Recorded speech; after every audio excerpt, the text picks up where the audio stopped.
2025, and as always, we will have the invocation and pledge by Mr. Gary Loftus. Yes, all right. Cooper. Let us pray. Lord, we come before you humbly asking for your guidance as we go about the public's business. Help us to do the most good for the most people. And we ask that you watch out for those that are less fortunate than us. Watch over our police and our fire as they go about their business, running into danger practically every day. We ask all this in your holy name. Amen. Mission of the flag. I pledge allegiance to the flag of the United States of America and to the republic for which it stands, one nation, under God, indivisible, with liberty and justice for all. Loftus, we have any public input? No public input. So review and approval of the agenda content. So moved. Second. All in favor? Aye. Approval of the minutes for April 8th, 2025. So moved, Mr. Chairman. All in favor? Aye. Resolutions. Ms. Beth Tranner.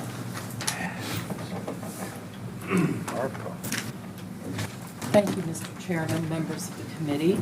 As you know, as a result of funding provided through the American Rescue Plan Act, which was awarded upfront rather than on a cost reimbursement basis, we do have the opportunity to accrue interest on these funds. Staff brings you today a request to fund 3 items or 3 different projects with accrued interest from ARPA funds. The first is core funding for Behavioral Services Department in the amount of $500,000 to support provision of services and programs through this new department. The second is to Giving Hope Gardens in Loris in the amount of $50K. Giving Hope Gardens is a 501c3 nonprofit and retail garden center located in Loris who serves adults with special needs.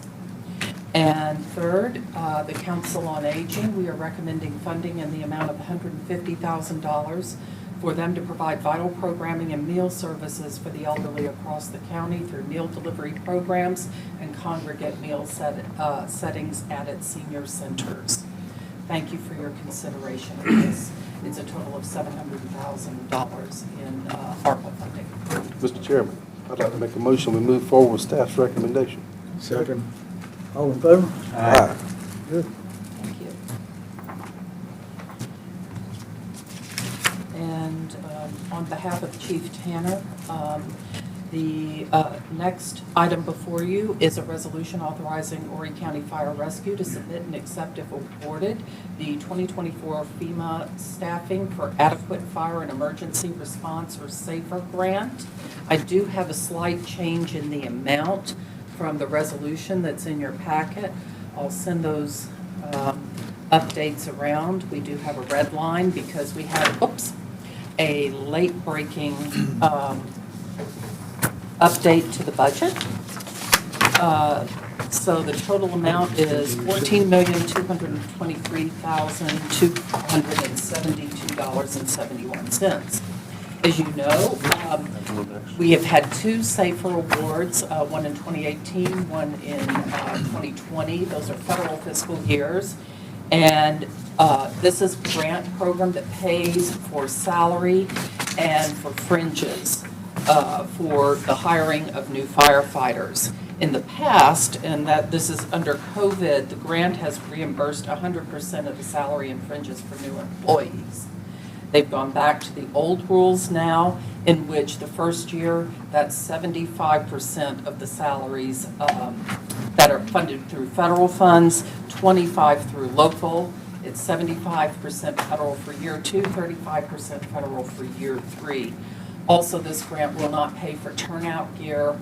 It will not pay for the physicals, etc. So what you see before you is the county expense for this, for 36 firefighters, and for 3 years. And then you see the federal portion of that that would be picked up by the grant. Also, this year, FEMA will not pay the cost of salary escalation in years 2 and 3, so that is reflected in the county costs. A fourth year has been added in the estimate, just so you can see what the steady state cost to the county will be once we transition out of the grant. This application is due July 3rd, and if funded, 36 new firefighters hired through this grant would, in the aggregate, allow for the staffing of a ladder at Station 20, which is Scipio, and an engine and a ladder for the new Station 31 at Prestwick.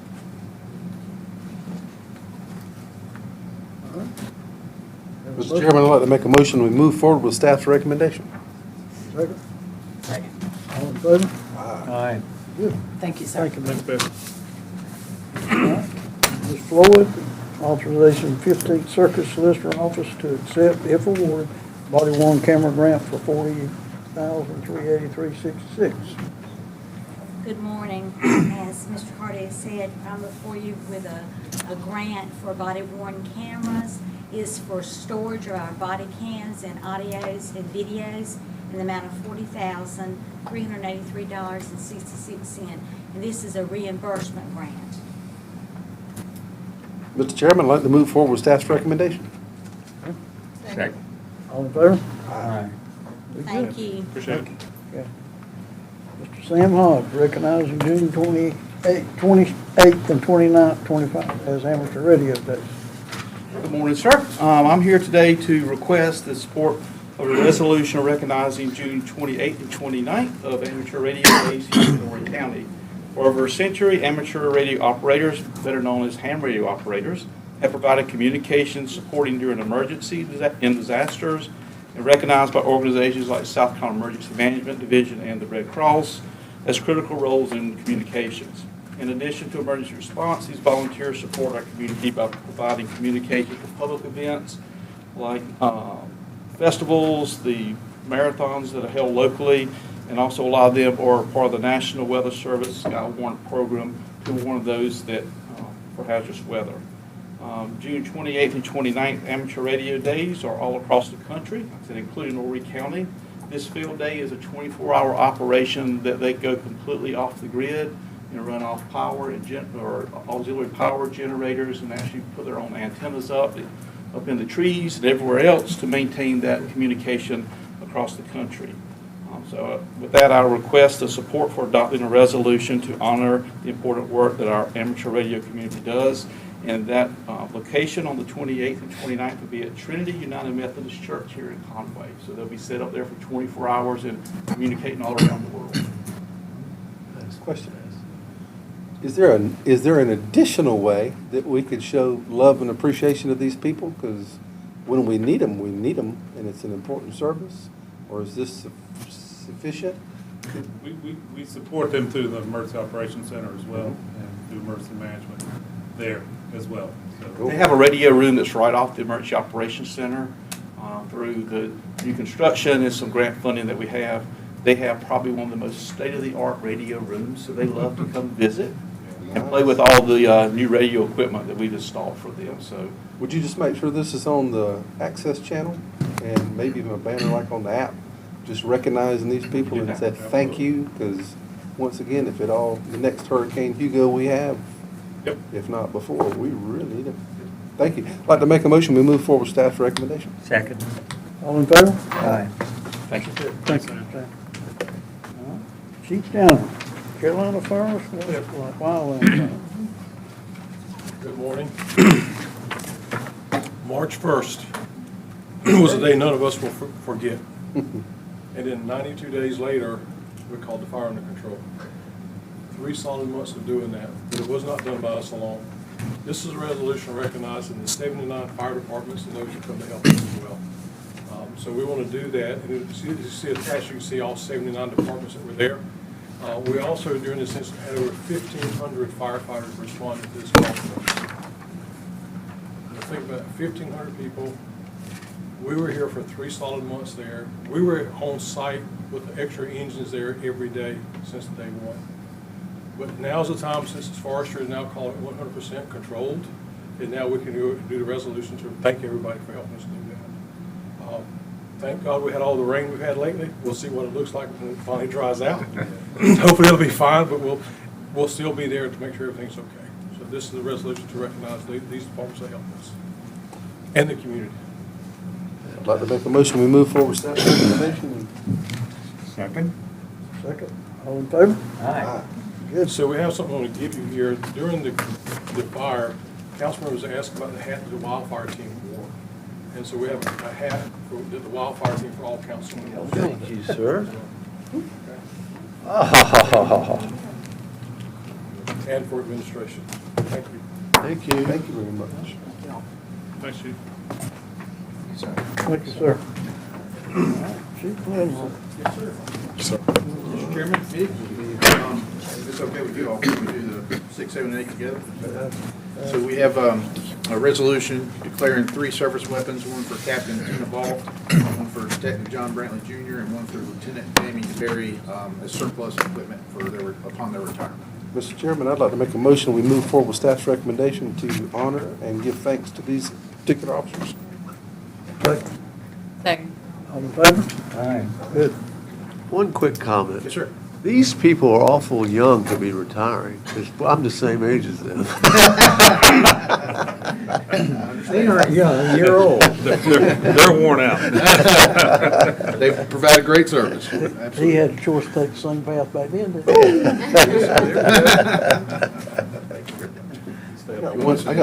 I got one more comment. Are you finished? Yeah. One more comment.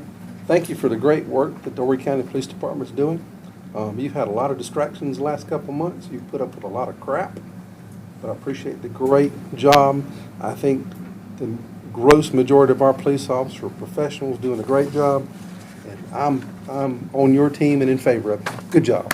Yay, all right. And I was speaking for the whole crowd here because I'm sure everybody feels the same way, but just didn't want it to slip away. I appreciate that. Yes, sir. Appreciate the job they do. Yes, sir. Thank you. What I wanted to bring up today is this is a recap of our first 3 months of the year of Narcotics Division, our gang unit, to kind of show you what we've been dealing with in that first quarter. Just a couple slides. Obviously, their team is a proactive team.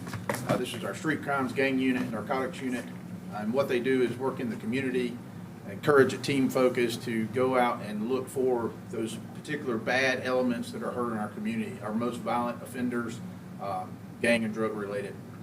As you can see there, won't cover everything. Look at the statistics that they have gone through for the first quarter, looking at January 1st through March 31st is very impressive. Total traffic stops you can see is 832. Total cases, 106, I think. Felony cases, 108. I'm getting old. I need to bring my glasses. Fugitives arrested, you see there, 55. Firearms seized, which is impressive, 59. Search warrants, 30. Total amount of drug proceeds seized, as well as total amount of illegal drug weight is over 121 pounds in just 3 months of the year. On record, we're set to surpass our previous goal, our previous numbers as far as that's concerned. As you look, you see there, we had multiple incidents up in the Little River area, and you see there our gang unit has been executing search warrants to identify those folks. A lot of gang members in that area have been related to some of those incidents that happened at the first of the year. As you can see there, to date, 10 known blood gang members from these specific set have been arrested in various charges related to drugs, firearms, and more. So, as you see there. But again, just want to highlight that good work that gang unit's doing. With you all's gracious assistance with that, we were able to fund that unit and continue these operations. This is just some highlights of some of the pictures there, some of the things that have been seized off of some of these incidents. You see multiple weapon cases, multiple drugs, as you see there.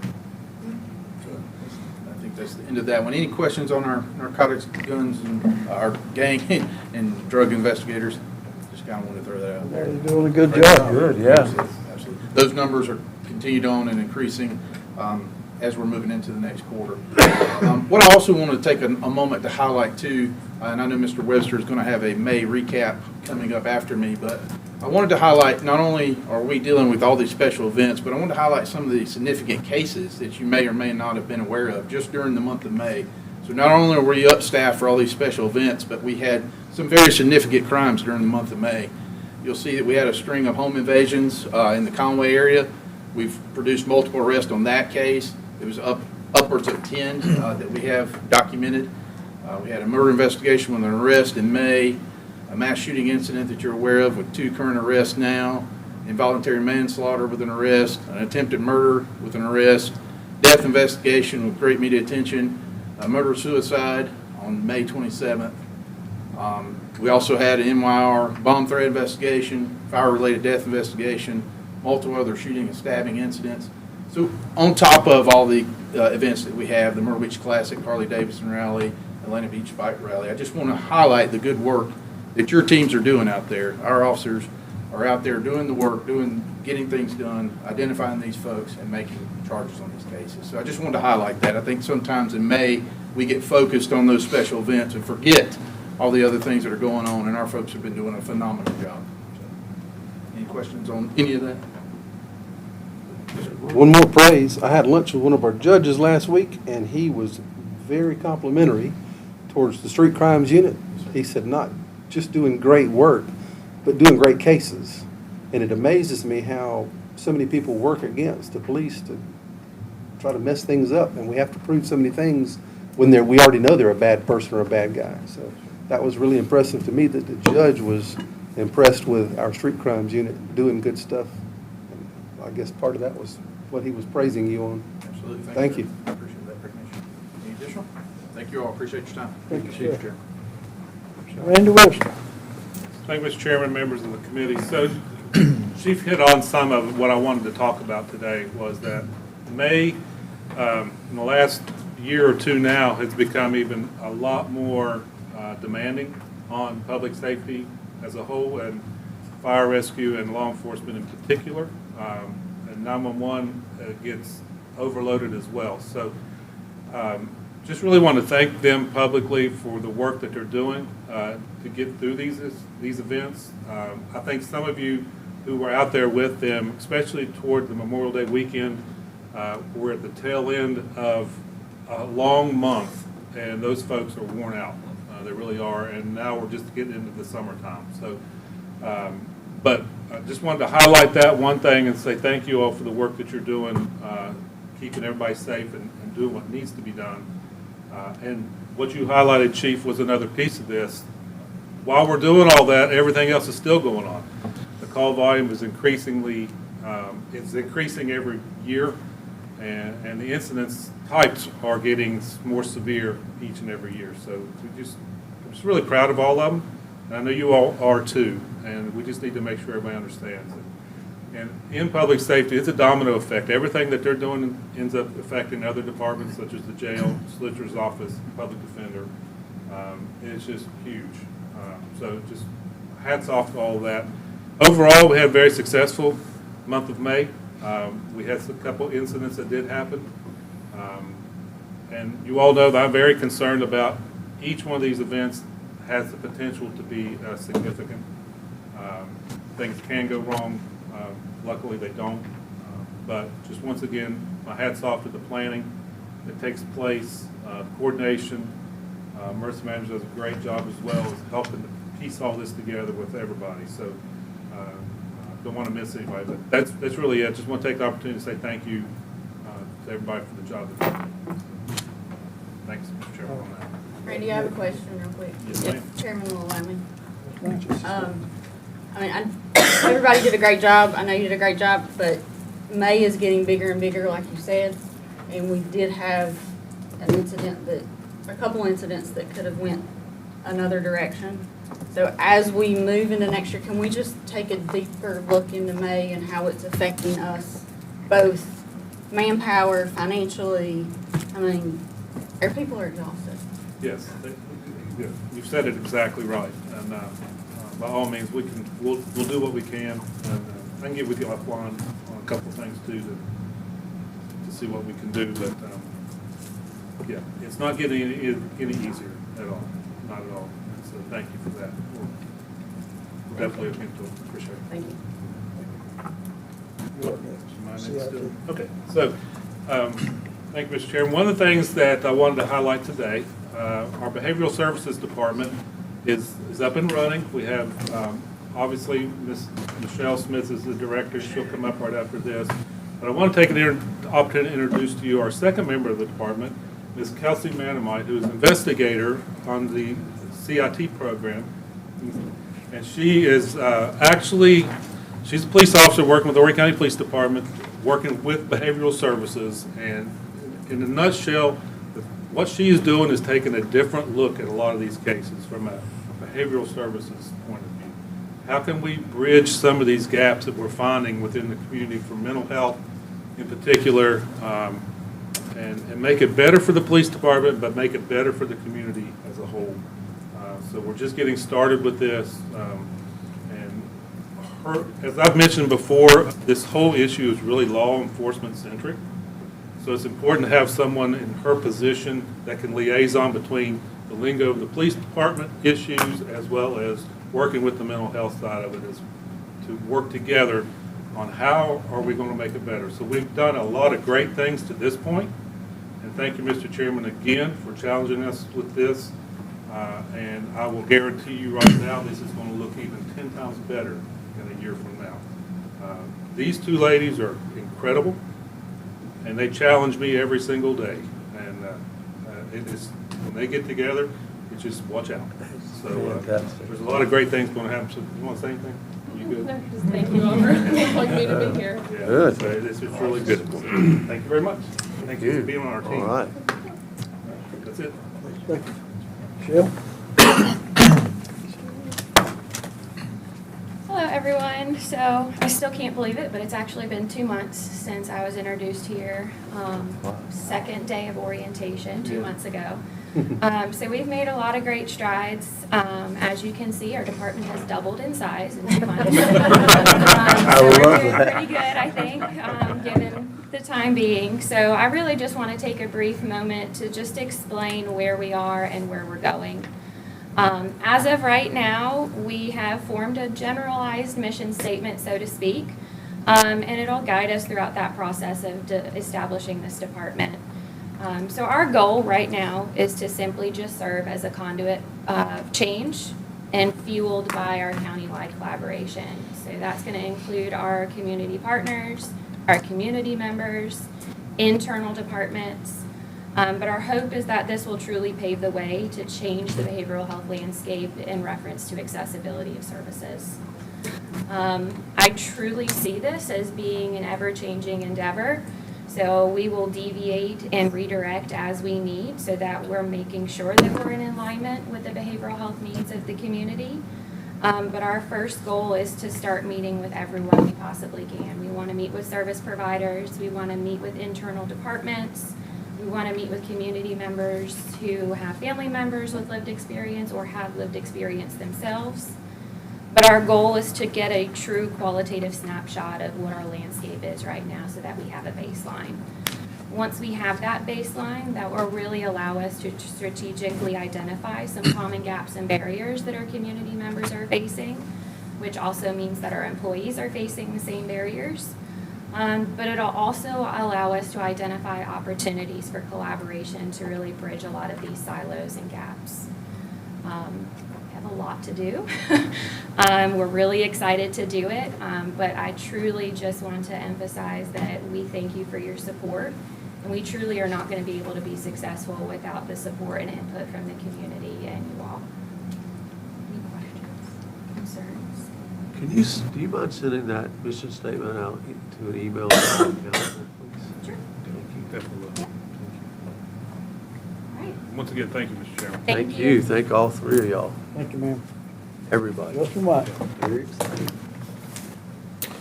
Good morning. We'll give a brief update on Animal Care Center and some changes that we're making out there. As everyone knows, we were overcrowded.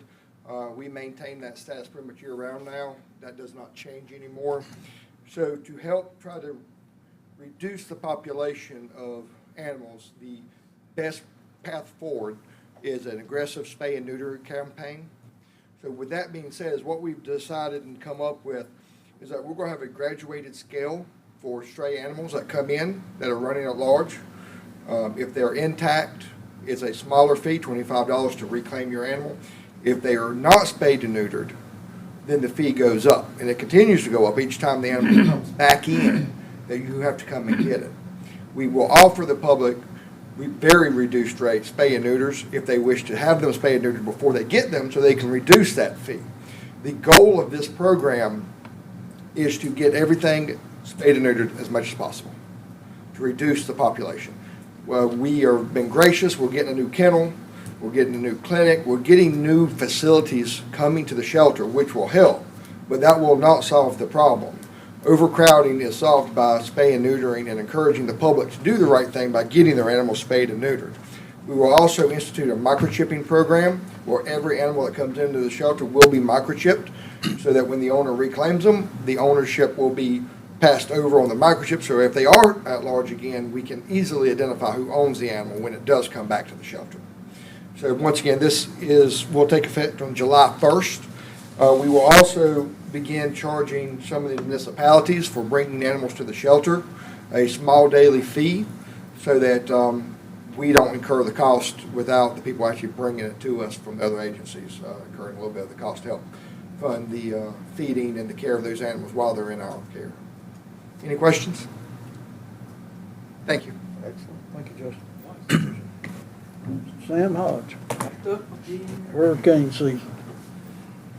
Most of us are aware that June 1st started off hurricane season. I think we had a few little systems already stirring out there, but just to give you a real brief overview, keep in mind that this season continues through November 30th. NOAA has predicted a 60% chance above average season. Mainly that's because of the temperatures and systems that are already out there.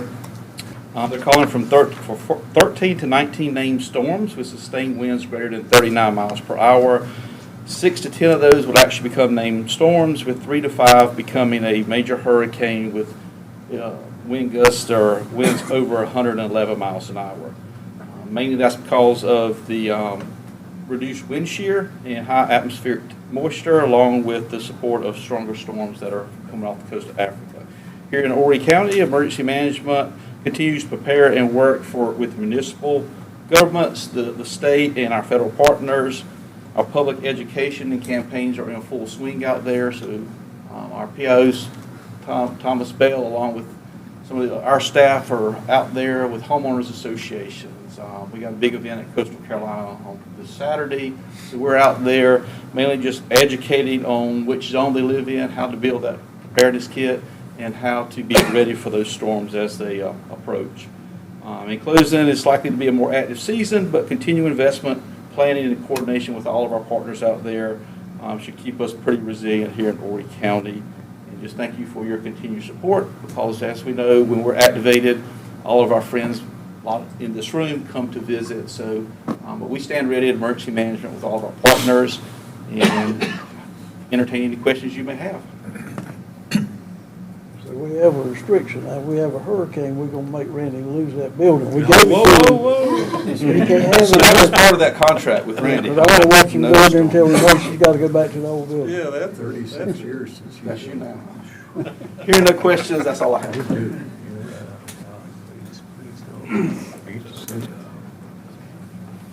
would have a hurricane then, wouldn't he? I would have to take some vacation.